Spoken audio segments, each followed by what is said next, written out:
Première constatation quand on observe les chiffres de la violence scolaire de l'an dernier dans le département. Près d'un quart des auteurs étaient extérieurs aux établissements touchés. Autre sujet de préoccupation, dans 6 cas sur 10, les victimes étaient des élèves, des incivilités ou des agressions en pleine augmentation d'après les enseignants. La population scolaire dans son ensemble est une population scolaire qui exprime de plus en plus de l'incivilité, de la violence, de l'inattention.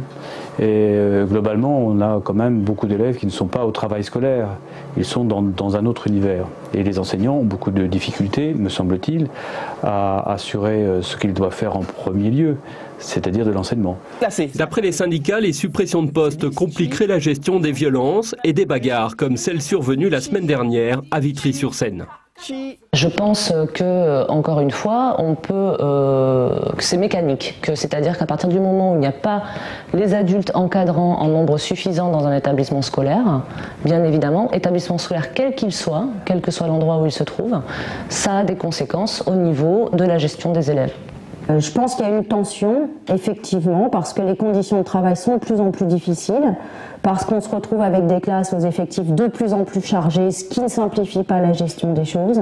Sans qu'aucun établissement scolaire ne soit en grève pour l'instant dans le département, certains envisageraient de déposer des préavis. Les syndicats sont reçus en ce moment même par l'inspection académique.